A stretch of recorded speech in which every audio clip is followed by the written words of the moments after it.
I know sometimes people can't get on, so that's fine. All right, well, I think we can just go ahead and get started. Um, and first of all, I want to wish everybody a happy World Quaker Day. Um, and I hope you have been celebrating it in um, silence and intention and um, all sorts of Sobriety. good things. Yeah, well, that's optional. Um, I guess I will just start by saying that my name is Kathy Rogers. And for those who don't know me, um, I am the clerk of Homewood Friends Community Building and Outreach Team. And so we are thrilled to be having this evening event for World Quaker Day. And grateful that Jose, who is a member of the meeting, was able to take time out from childcare and bedtime rituals and all of that. Um, Jose Santos Moreno is a son of immigrants born in New York City. He has been a lobbyist on justice issues at FCNL for close to a decade. He has 14 years of experience in the world of politics. He has started his career in social work, helping French speaking refugees from sub Saharan Africa. Jose is fluent in Spanish, his first language, and French, and obviously also English. He is slowly learning Portuguese. He is an avid sneakerhead with a gift for making homemade lattes. He's a proud dad of two, and I will add two very adorable children, and happily married to Dejeuner. Um, so the way this is going to work tonight is we're going to keep things very informal. We have had friends ask that it be recorded so they could catch it at another time. Um, so, just keep that in mind. And we're going to have a presentation for however long Jose wants to speak. And then we'll move into, I think this is a small enough group, we can move into discussion. But if you have any questions, please save those for breaks or for the end. Go ahead, Jose. Thanks so much, Kathy. On this World Quaker Day, I invite you to let your lives preach. It's my take on Parker Palmer's famous expression to let your life speak. Live a life so rich in the spirit, speak with kindness, love thy neighbor, so that people thirst for that well you drink from. They'll need that source. There's no shortage of things this world needs. It saddens me that so many in our society are focused on the wrong things and avert their eyes instead of being a firefighter running into the blaze to save lives. You don't have to do it all, but there is a part for you. In the words of Reverend Howard Thurman, don't ask what the world needs, ask what makes you come alive and go do it. Because what the world needs is people who have come alive. Or we can look to Bayard Rustin, who called us to be angelic troublemakers in every community. I'll be quoting from Reverend Howard Thurman quite a bit because he has so much wisdom from both from the African American Christian tradition and the Quaker tradition. He wrote in his book, Meditations of the Heart, there is something native to the human spirit that insists upon the offering of one's precious gifts, precious possession, offering them to something outside of oneself, something that is regarded as supremely worthful. What happens when you get a wonderful piece of good news? What do? You want to tell somebody who means enough to you to accept their tidings as a symbol of nearness and devotion. What do you worship? To what do you bring the most precious increments of your spirit, your mind, and your possessions? One of the reasons Quakerism is so beautiful to me is that it seamlessly combines a belief in the divine with a stalwart conviction in doing for others. It's built in. I was raised, but today I'm a Quaker. I've been in this for over a decade, and I've been working in politics for close to 15 years, advocating for democracy reform, gun violence prevention, and justice reform. I'm a Black man living in the United States of America. My mother immigrated here roughly 2 years after President Lyndon Baines Johnson signed the Voting Rights Act of 1965. My family has benefited greatly from the struggle of members of members of an ethnicity and other Black people, members of a race, who have struggled to make this nation better before we got here. I get to continue the struggle they started to enforce the founding principles and rights this country promised. And if there's one notice about working in politics, is how high we build the barriers for the average American to engage, participate in political life, to feel they can influence government. Putting that aside, the complexities of the problems and the options to solve them are often misunderstood among regular people. If you need an example of the divide between real problems and Congress' focus, let me remind you of 23, when members of Congress scrambling to releases and legislation to protect gas stoves. A big part of this problem is partisanship. And I feel strongly that people of faith will lead us out of this period. We speak truth without seeking favor from earthly institutions. I'm not naive that faith is perfect. We see a wave of white Christianism that perverts God's word in favor of a malevolent and racist worldview. Reverend Howard Thurman in Jesus and the Disinherited explained how segregationists could live evil while proclaiming to know the word of God. If normal, then correct. If correct, then moral. If moral, then religious. Religion is thus made a defender and guarantor of the presumptuous. Reverend Howard Thurman knew what I've learned decades on this planet, having sojourned in various different faiths. God's awesome power can be manipulated, diminished, and transmuted into man's evil.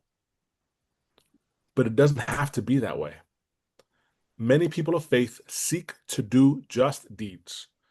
I see it every day when I work with my partners of other faiths. Even before we get Quaker, I think our could use a little bit of our help to get there. We need to partner with them to do good, and we can use their light as well. The New Testament book of Galatians speaks powerfully here in chapter 6, verses 2 and 9. Carry each other's burdens, and then you will fulfill the law of Christ.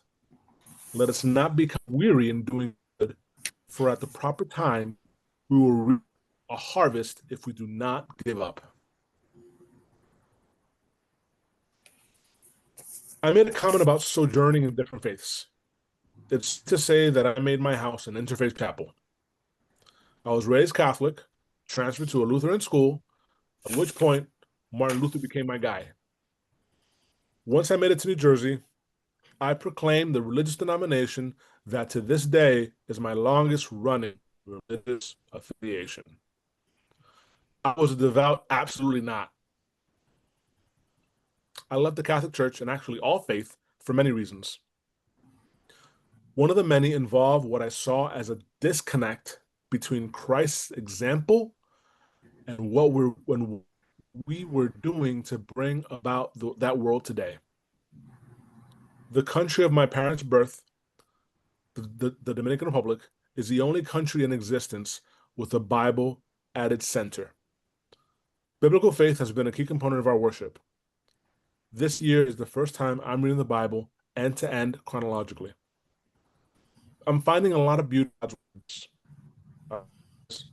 I will be compelled to share some of it. I am not a theologian. I may get it wrong. There's a saying amongst friends that you become a friend long before you realize it. I had a similar experience in many ways.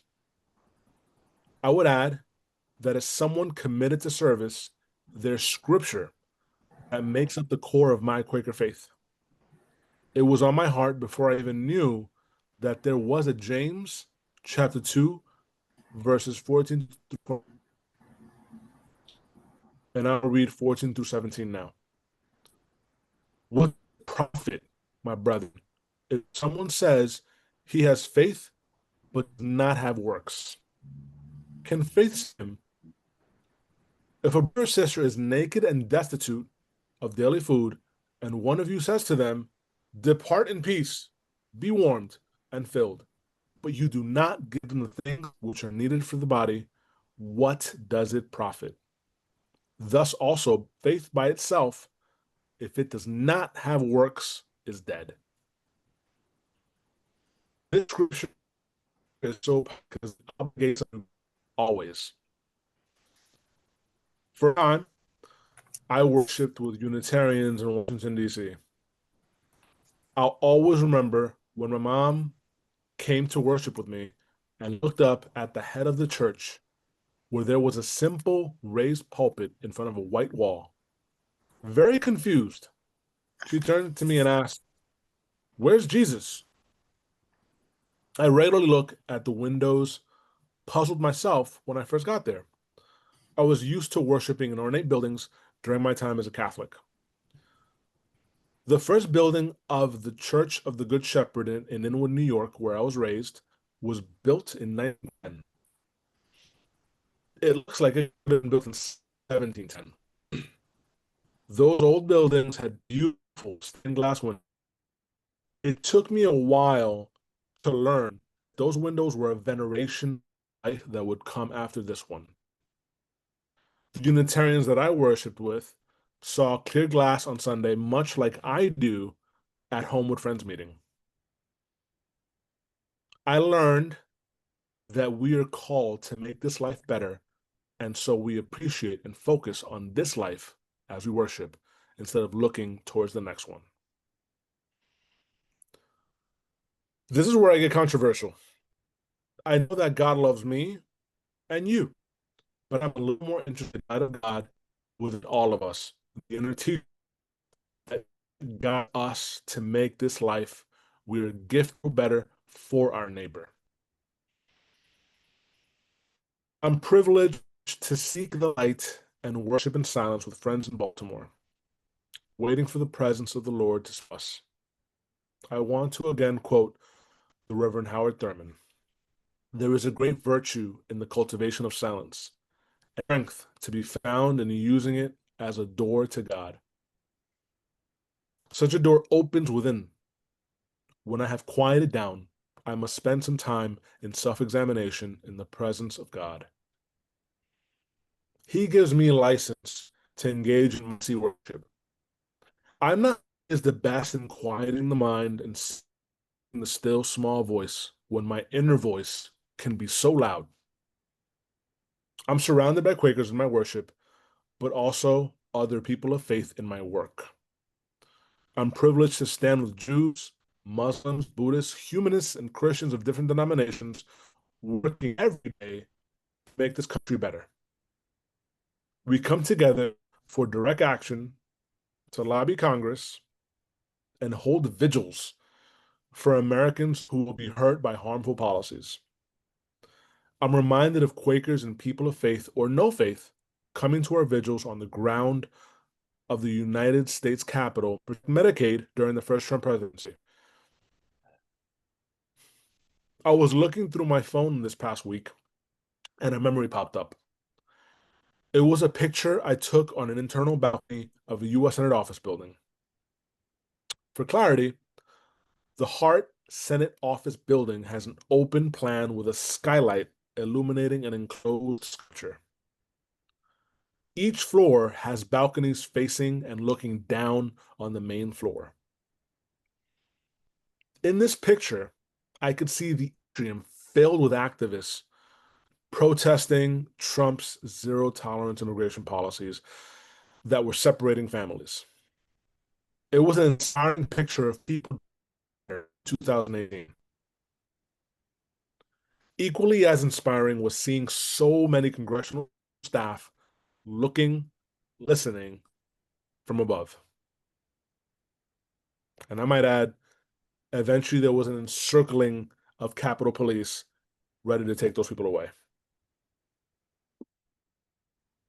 I'm reminded of the Black women, many of whom were integral to the church community, who made lunches or opened their homes for civil rights activists in the lead up to the passage of the landmark Civil Rights Act in 1964.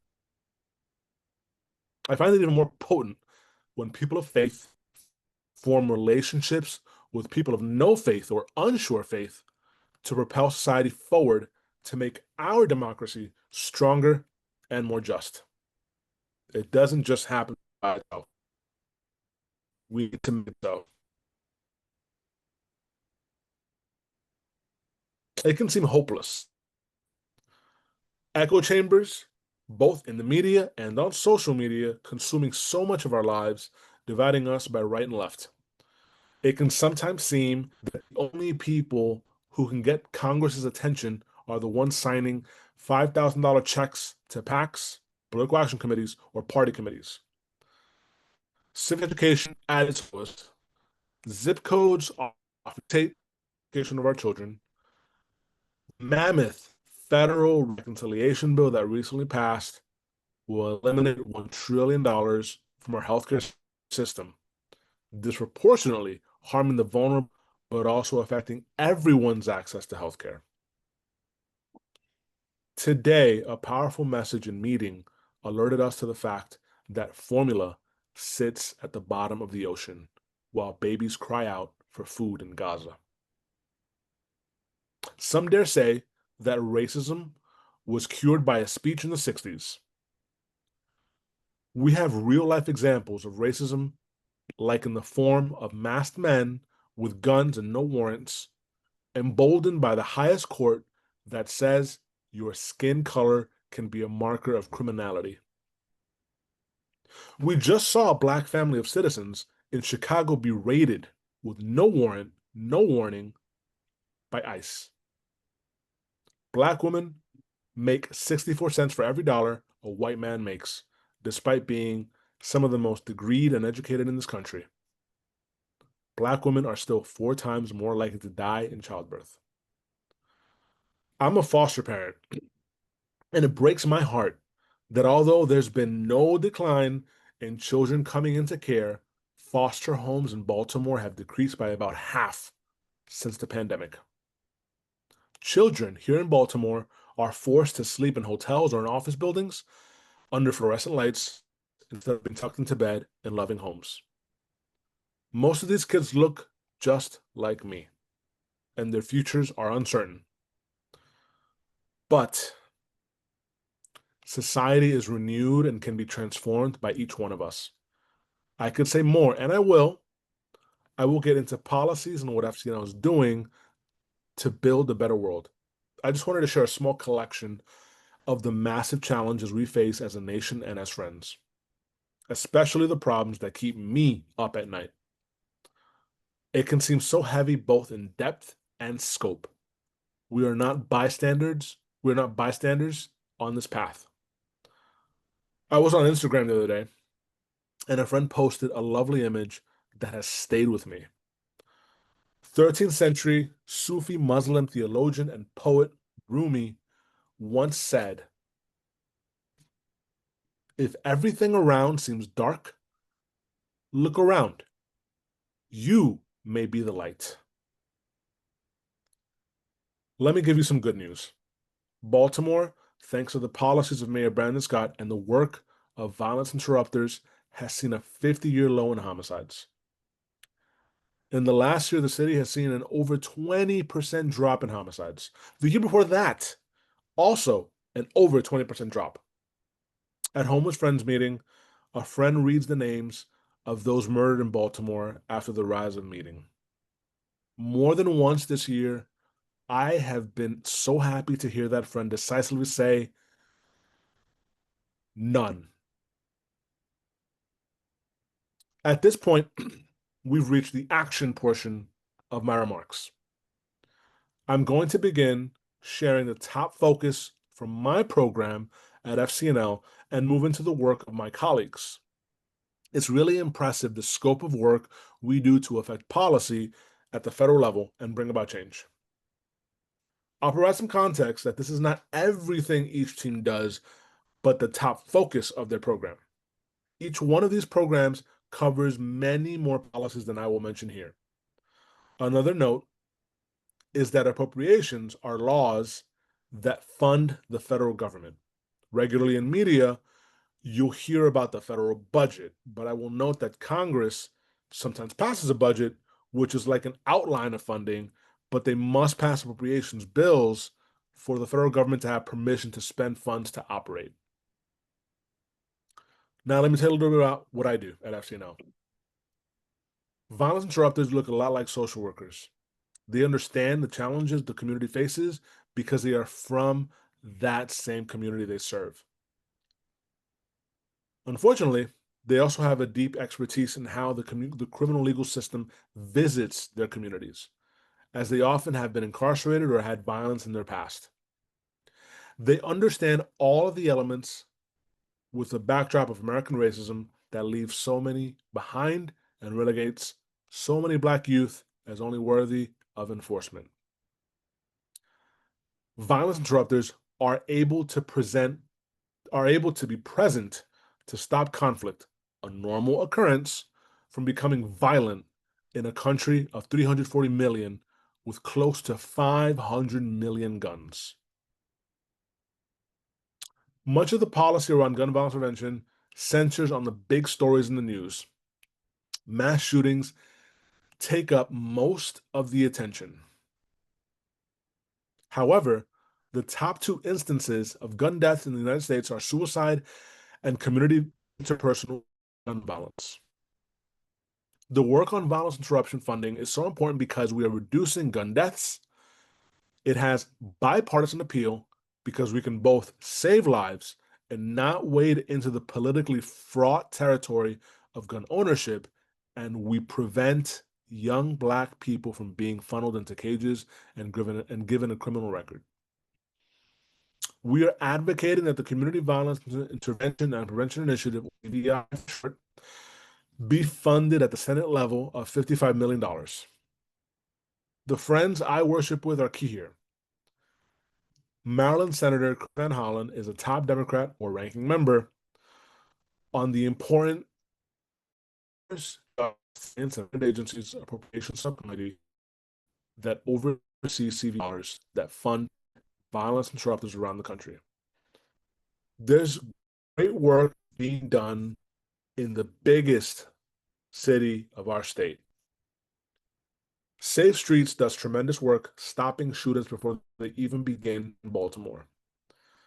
We are hoping that Senator Van Hollen continues to advocate for CVI dollars and work part the chairman, Senator Jerry of Kansas, and his colleagues to also advance CVI.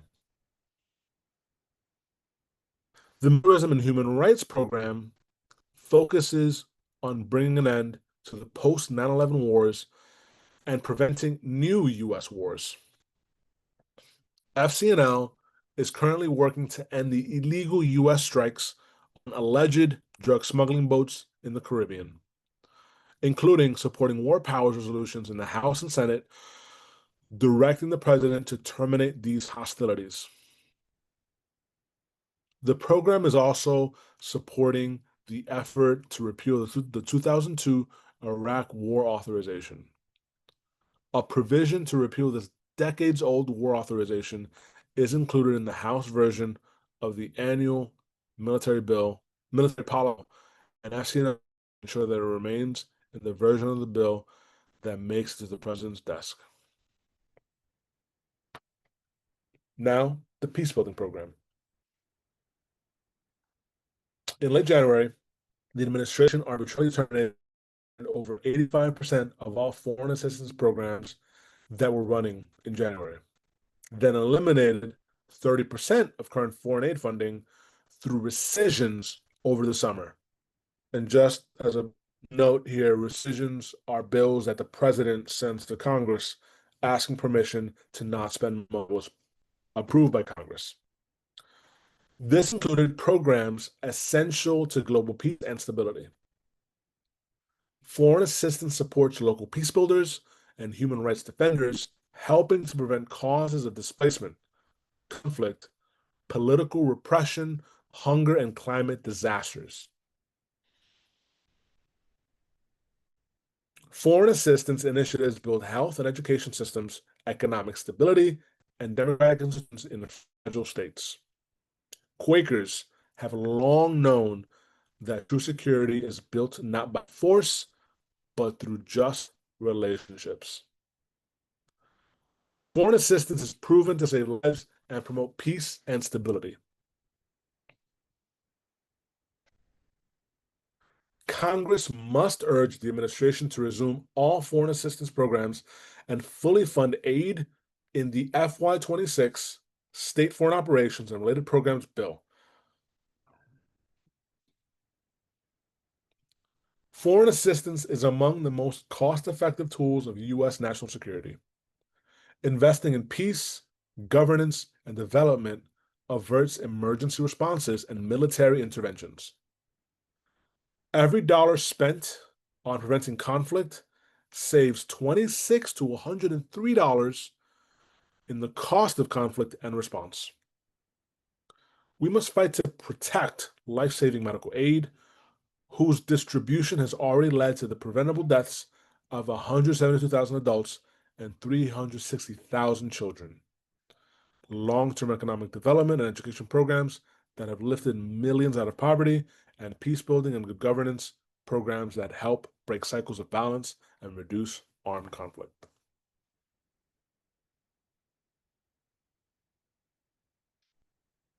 Climate. For most of the last year, FCNL's focus had been on protecting the historic climate progress achieved with the passage of the Inflation Reduction Act.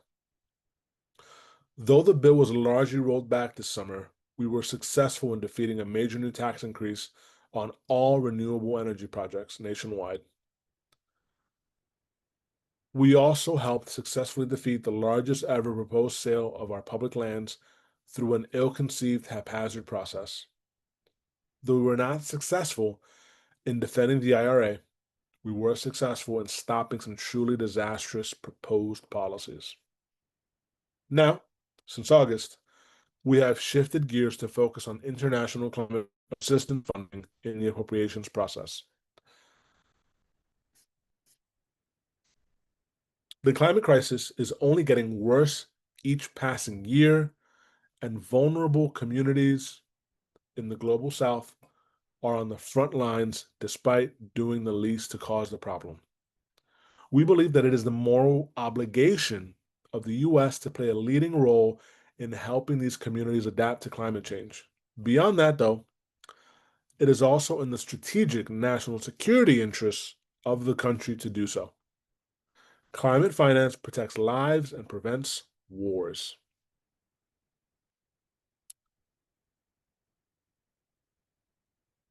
The Native American program. In the 19th and 20th centuries, Christian churches collaborated with the government to create hundreds of so-called boarding schools for Native American children.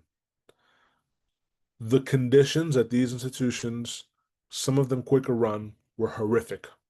Abuse, malnutrition, and even death were commonplace. While the movement for federal accountability has grown, the United States government has never fully acknowledged the historical trauma of the Indian boarding school era. Congress must act. The main action we want folks to take is for Quaker meetings to update or write a minute or letter in support of the Truth and Healing Commission. We really need more local faith voices. Middle East. On the Middle East team, FCNL's primary focus is ending the horrific genocide in Gaza and de-escalating the wider regional conflict. While the recently announced plan for peace from President Trump could provide a potential step towards diplomacy and an end to to the relentless violence in Gaza that has persisted for 2 years, it has yet to prove itself in any realistic capacity. While the plan is being negotiated, a couple actions we're asking folks to take are asking the representatives and senators to support legislation to block offensive weapons to Israel and support the immediate resumption of aid to Gaza. The House ask would be to co-sponsor the Block the Bombs Act. The Senate ask is to support any forthcoming joint resolution of disapproval to block weapons to Israel. Also, ask from Republican lawmakers, call the State Department, White House, and Israeli embassy and ask that malnutrition supplies, baby formula, and further humanitarian aid immediately be allowed unfettered access into Gaza.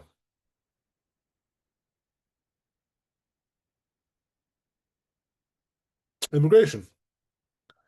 Post-reconciliation, which poured $170 billion into immigration enforcement, more than most nations' annual defense budget, FCNL's migration team has transitioned to accountability work to lessen the harm of the Trump administration's disappearance of our neighbors and terrorizing of communities. This has included work on detention oversight and protections for sensitive locations. We've also had a strong focus on reopening the refugee admissions program, reinstating refugee resettlement services, and securing the respective programs with protections from impoundment. And a point here, impoundment means the administration does not spend money unilaterally. They can do so temporarily. Any longer than, I believe, 60 days is illegal. Or 45 days. I'm sorry, I can't remember which one. President Trump did not meet the October 1st deadline to consult with Congress and set the FY26 presidential determination for refugee admission.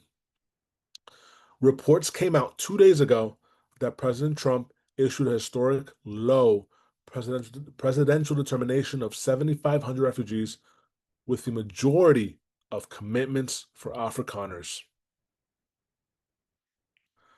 The January 20th executive order that indefinitely suspends refugee admission, barring a few exceptions, is still in effect and will impact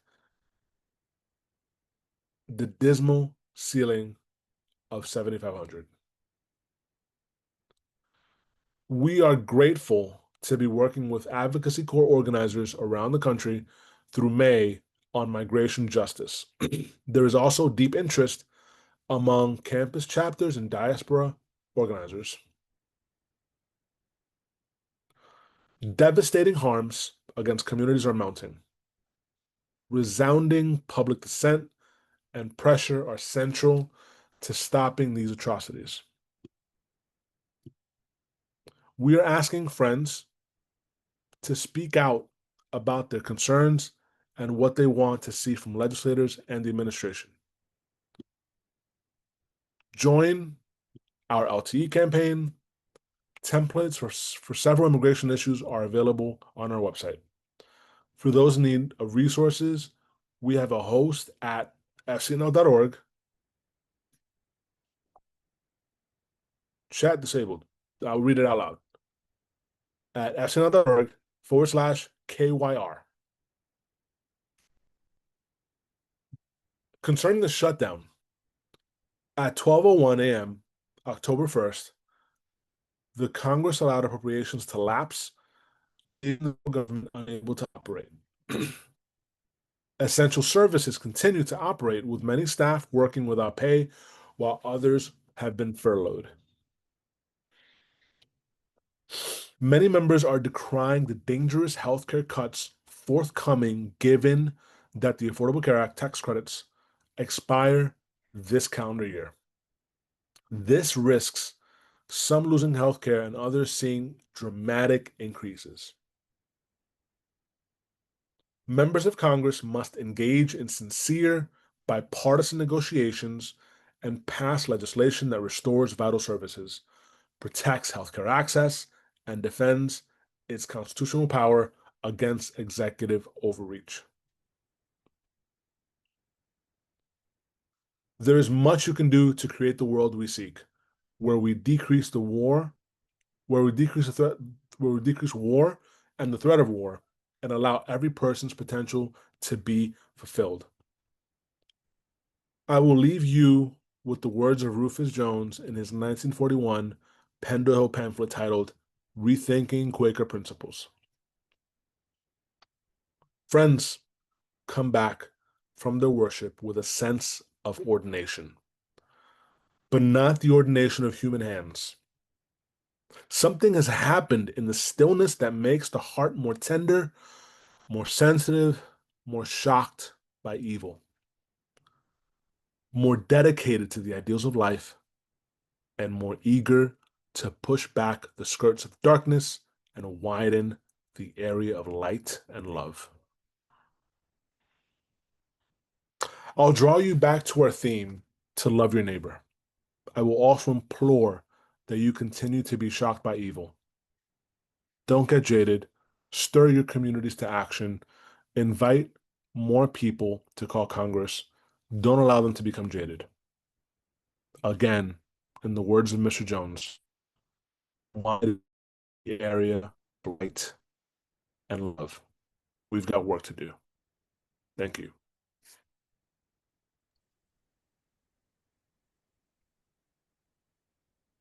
Thank you. My internet connection has been a little unstable, so I had my camera turned off, and we'll hope that it doesn't get messed up from this. I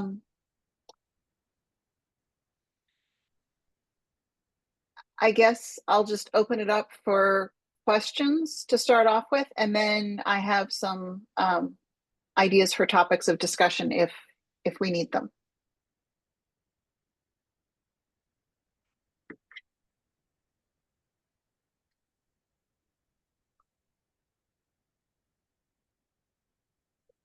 Anybody have any questions? Susan. Thanks, Jose. That was a really inspiring speech. One of the concerns, wait a minute, I can't hear with them in and I can't hear with them out. One of the concerns that I have is that, and I need for you to help me think this through. What you're asking and talking about makes the presumption that we all wish were true, which is that the Congress were functioning as it should. And right now, the Congress is not functioning normally, or at least in my lifetime, not normal. And the addition piece of that is that Maryland has what, 6 or 7 representatives that are Democrat, and I think mostly on board with this, and 1 Republican that I'm not a constituent of. So help me think about some of the actions that you're talking about and who to target them to, because I feel fairly confident that our 2 senators and my representative are on the similar page with what you're talking about. So can you help, you understand the concern I'm having about what to do? If you could speak to that, I'd appreciate it. Yeah, so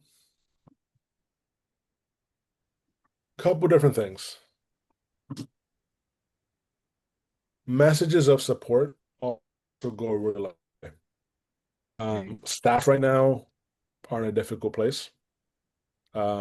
Everybody, Republican and Democrat. So I think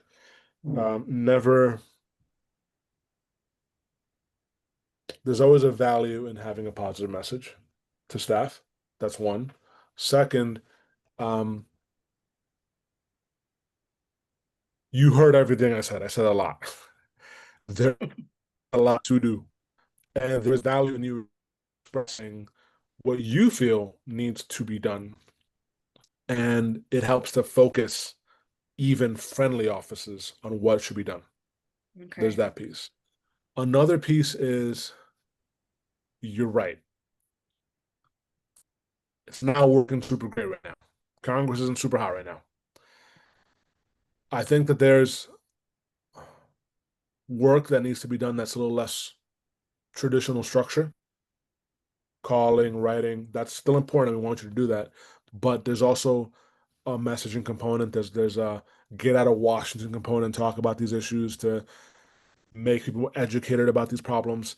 So in you communicating these needs and what you feel should be done to make the country better, offices can communicate that to members of Congress, and they can take that forward, not just in votes, but also in conversations with their colleagues on the Senate House floor, in caucus meeting, when they go to the gym in the House and the Senate, go on the news.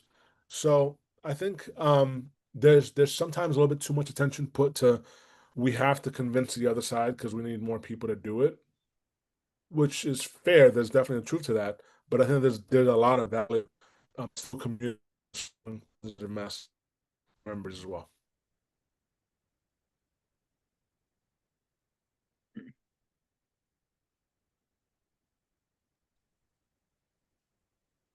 Rich has his hand up.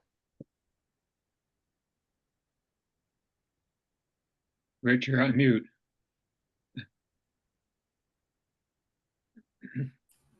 I guess part of this says to me, yes, but particularly around some of our legislators, I think we only have one of the 7 Democrats that have signed on to essentially to ban the bombs, and I'm sure that Senator also Brooks hasn't signed on.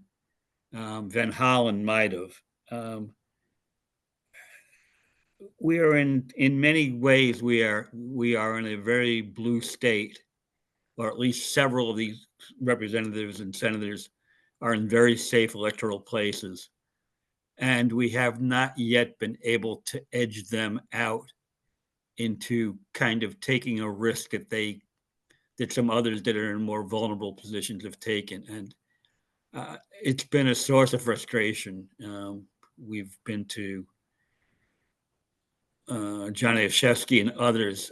What is there something that will push people past their kind of their safety point, their hugging to the shore point, because they're acting like they're endangered of re-election? And we have Mfumi on board, for example, which is just absurd. So, any thoughts about what can get people that are kind of clinging to the shore to let go? I think that speaks to Susan's question, right? Because um, there's this thinking that my side has it all right and the other side doesn't, or vice versa on the other side. I think with the issues of Gaza, you see, and also militarism and the enormous size of the Pentagon. A lot of Democrats are just as bad as Republicans, not worse. I used to work with a member who might as well had an R after his name, but he was a Democrat in terms of Israel, in terms of Iran. So there's value in making your voices heard and really pushing on members because that emboldens them. Money matters, but votes, volunteers matter more. And if you can speak to neighbors, to people at Homewood, to people in Iran, have those conversations and have folks reach out and get them to sign on to the, like, for example, the block the bombs act. That's really powerful. And this international condemnation of what Israel is doing in Gaza. I just read in the New York Times, maybe it was 2 years ago.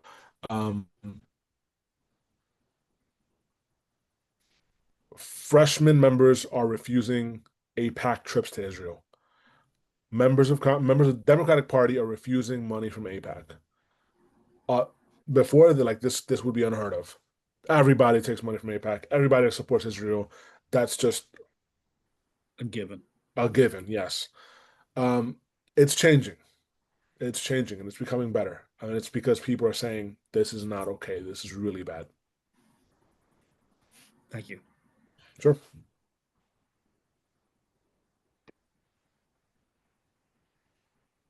Jose, this is Yes. John. you had mentioned early on that you, excuse me, worked at FCNO for about 10 years now. If you could take a look for 10 years down the road from now, what kinds of things would you hope that FCNL and also the Quaker community would be engaged in, so that as we move through time, hopefully there's also greater access for things that make a difference?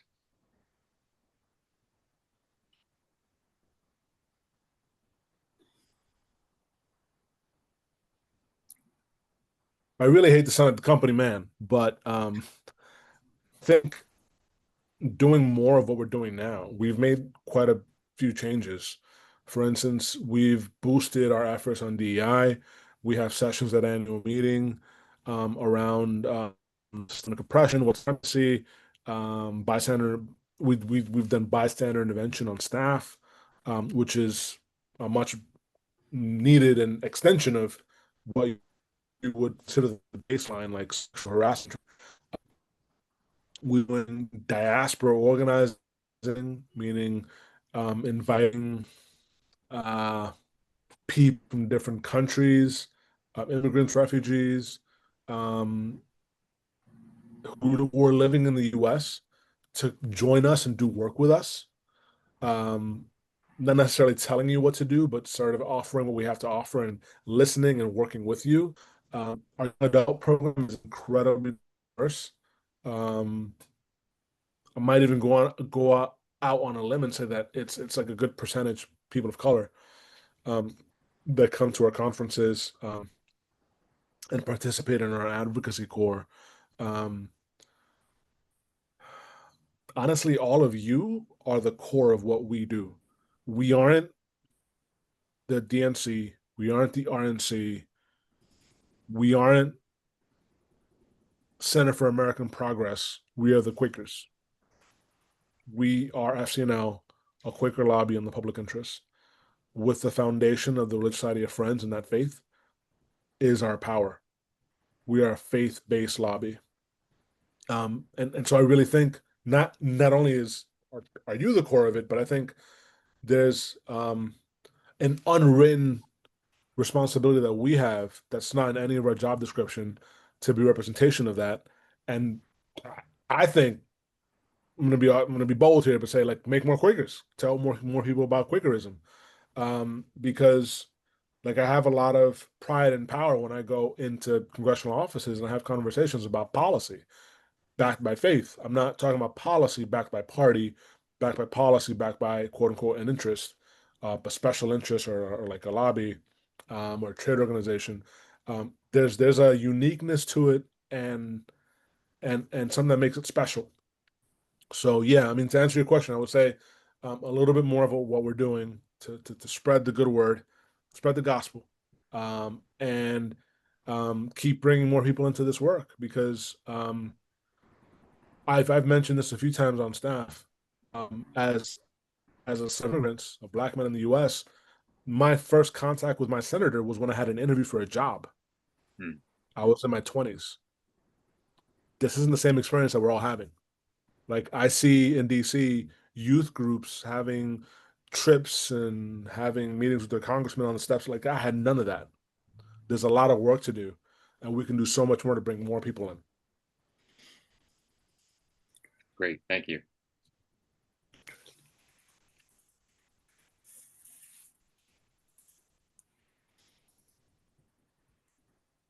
If nobody else has other burning questions, I'm not seeing any hands up or anything. I wanted to shift a little bit and talk local for a minute because that's always near and dear to me. As a public health professional and a Baltimore resident for many decades, I'm thrilled to see the success of Safe Streets and community violence interruption. It's not getting enough attention in my opinion, other places, but I think it's starting to. I feel like that's changed in the last, I don't know, maybe year or so. I'm starting to hear more national conversations about it. And I also love hearing stories of things that are going right. And no organization or institution is perfect, but taking the parts of Safe Streets that work particularly well and using that as a model. I think is one important thing. Another thing that I think we really have going for us locally is Quaker Voice of Maryland. I consider that to be an incredibly effective and impressive organization for political activism on the state level.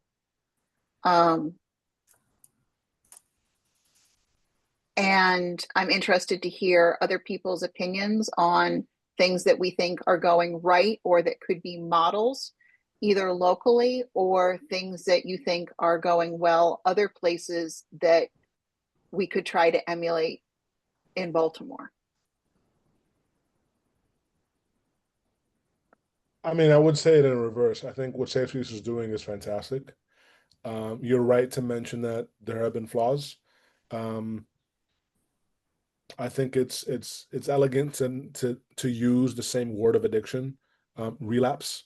There are people who relapse, um, people who have lived through trauma, who have lived through violence. Sometimes they go back into that lifestyle, especially when they're just so proximate to it.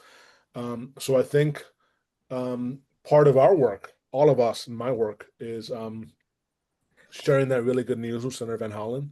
He has a really big microphone. He's very senior in the in the U.S. Senate. He's on the very important Appropriations Committee.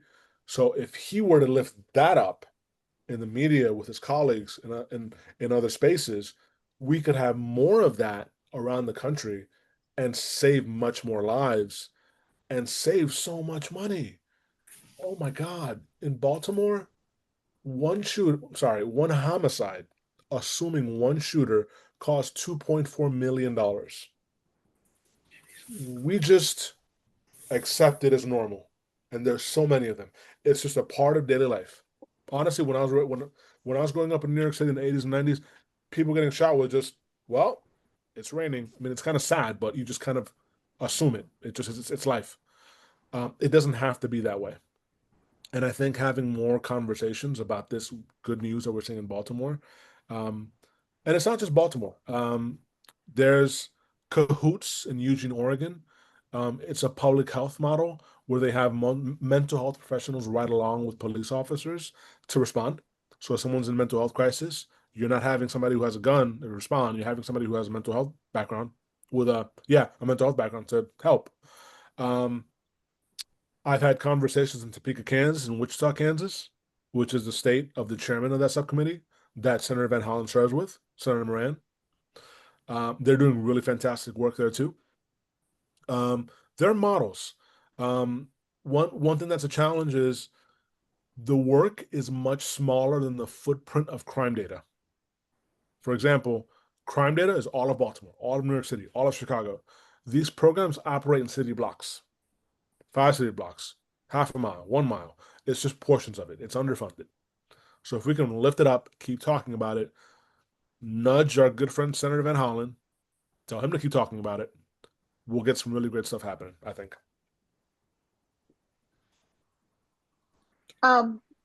I think most of the people on this call already know this, but I'm going to say it for the recording as much too.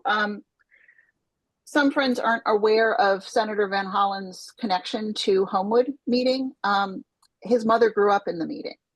His grandparents were very active members. He actually his grandparents lived around the corner from my house. And he knows about us. And so I make a point, if and when I encounter him, which doesn't happen often, to remind that connection and bring it front of mind. And there are times where I think that's a really strong and wonderful thing. And there are also times where I think it's not so great, particularly in the area of Indian boarding schools, where I feel deep shame for what my ancestors most likely fundraised for and supported, particularly Orthodox friends. And I think that that is somewhere that we have a unique influence point. I know that I don't remember who it was that said this, John, maybe it was you, that somebody reached out to Senator Van Hollen about, you have Quaker connections. He's not a Quaker himself, but he recognizes his Quaker roots.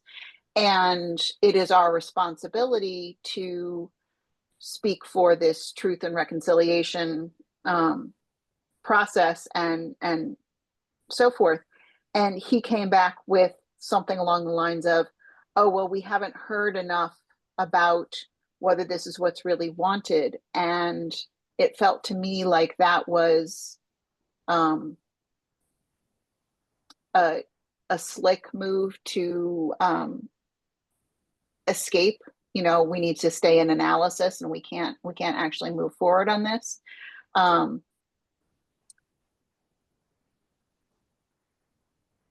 I do feel like that is an area that we, in particular, Homewood Friends, could use.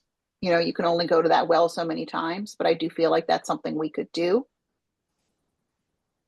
And there's also a Safe Streets office in Govans on York Road, which is not very far from the meeting house at all. And so, finding out what they need might be another specific thing we could do.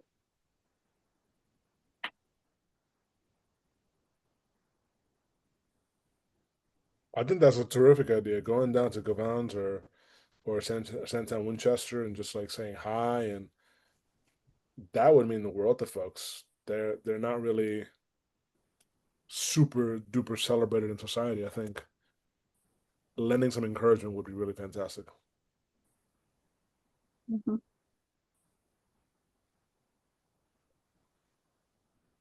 We are at a little over 8 o'clock, so we're coming up on our hour. Does anybody else have any comments that you want to share before we wrap up?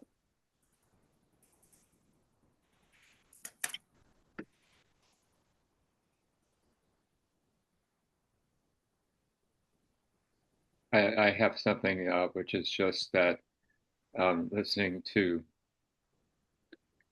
Jose's description of things, pieces of literature that have been influential in terms of his spiritual life, I now have energy to go and read the New Testament, which I haven't done in a long time. So thank you for that. And I might read some Howard Thurman. Susan? Can I ask one more question? Jose, I'm not sure if I misheard what you were saying, or maybe it was something that I wanted you to say. We talk about contacting the offices, but does it make sense to get to know staff? So that you really have a staff person that knows you, and they're in also Brooks or Olszewski's my guy, and Van Hollen's office, so that you really can sort of feed information to them. Does that help? That's a tremendous help. And if you wanted to get to know the local staff, like the district office staff here in, well, I guess in Baltimore County, speaking to them directly, that would be really great. Policy stuff really is DC, but members of Congress really care about what local staff is doing, because they're the ones who were connected. They're having the conversations. They're helping people with their Medicare claim, with their VA situation. They're really connected to the communities that matter the most. Rich? Yeah. Thanks. Sure. I just wanted to say, we did a recent Gaza demonstration outside of Oshevsky's office in Towson, and a staffer came out and apparently was asking everybody there if they were a constituent. And so I could say to them, yes, I live at Roland and Cold Spring in the northern part of it, in the Roland Park area of your district. And apparently for that staffer, that apparently means something, because that stuff he brings back to Oshevsky and says, yeah, some of these people actually are constituents, as opposed to they're just people that in general that came to raise the issue. That's awesome. So I think always emphasize that you're a constituent.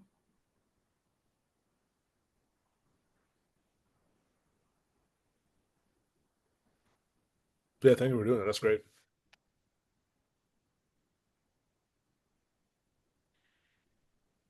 I just want to thank you for spending your time with us this evening and Yeah.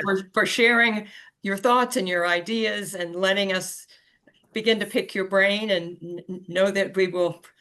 So I'm sure numbers of us will come and pick your brain again. Okay. I even put on my serious outfit for this. Oh, I saw that. Definitely thank you for your time. Yeah, thank you. Yes. I did want to just echo my thanks and appreciation for all of you for taking time out of your evening to attend.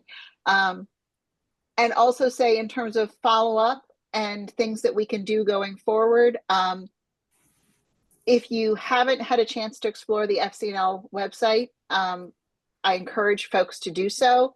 They make it super easy to send letters, to give you talking points. I usually customize them a little bit, but I don't feel like I need to customize them much. I often just add my own paragraph.